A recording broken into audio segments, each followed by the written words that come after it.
Here we are at COP28 in Dubai with Catherine Stewart, Canada's climate change ambassador and very good friend of the CEC. Hello, Catherine, how are you? Good afternoon, Daniel. Nice to see you. Thank you so much.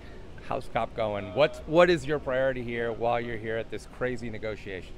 Well, I think for Canada, it's really important to show our ambition here in terms of what we're doing on mitigation, adaptation, and support for developing countries. And that's why we have the pavilion as one part, just to be able to use that as an opportunity to be able to show everything that we're doing, including with, Canadians from across society. We've got youth here, we've got Indigenous people, we have businesses, labor groups, like everybody needs to be part of the solution here. No, absolutely. And we're North America, US, Canada, Yes. and Mexico. How does that angle play into things? You know the CC well.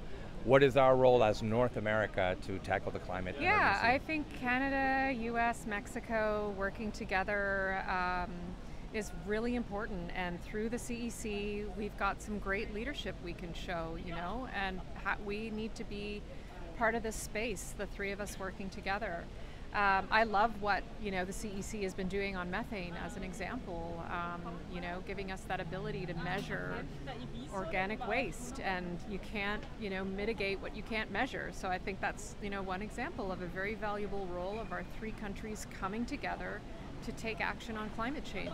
Yeah, I'm glad you brought up methane. How important is methane to the 1.5 pathway? How do we save the climate situation, and what is the role of methane there? Yeah, thanks for asking about methane. So I'm the Global Methane Pledge champion. So Absolutely. One of my Thank you for roles that. is to really help in driving down methane emissions across the board. It's responsible for 30% of global warming since the pre-industrial age. So it's a huge, huge pollutant that we need to be tackling so we can very quickly get emissions down. So we're doing a lot in Canada. We've got a methane strategy.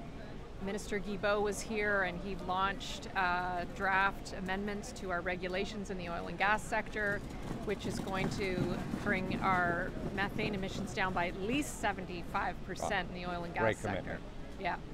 Fantastic. And one of the things that we really take from Canada and your leadership is engagement with Indigenous communities. Tell us a bit about the strategies around Indigenous engagement and how important that is here at COP.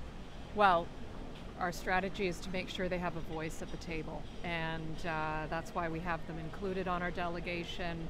We had a day here that was dedicated to Indigenous leadership, and we just hope that there are lots of opportunities for them to amplify their voice, because they're a critical part of the solution.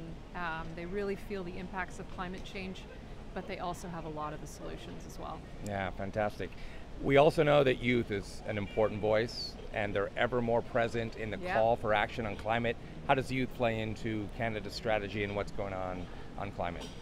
Also a key part of our delegation here, and we're very pleased that we have youth here represented and can get involved and get engaged in the conversations here, and again, make sure their voices are heard.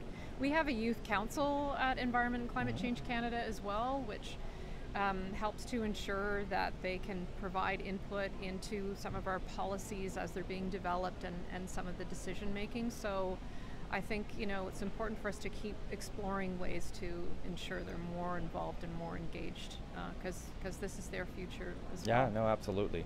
Well, we're just past the halfway mark at COP. A few more days left. Yeah. As Canada's climate ambassador, what's keeping you up at night here at COP that still needs to be ironed out?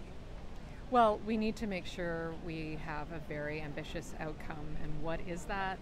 That is an outcome. We have the global stocktake happening here, which is telling us how we are collectively doing in meeting the goals of the Paris Agreement. We know we're not doing well enough, so it's important that we're putting solutions on the table.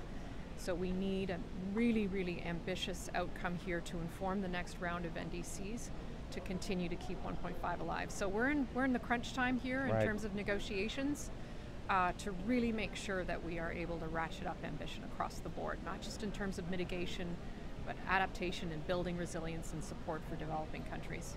Well, thank you so much, Catherine. There you have it, Canada's climate change ambassador here in Dubai. It's been a pleasure to speak with you. Thank you, Daniel. Great for the opportunity. Thank you so much.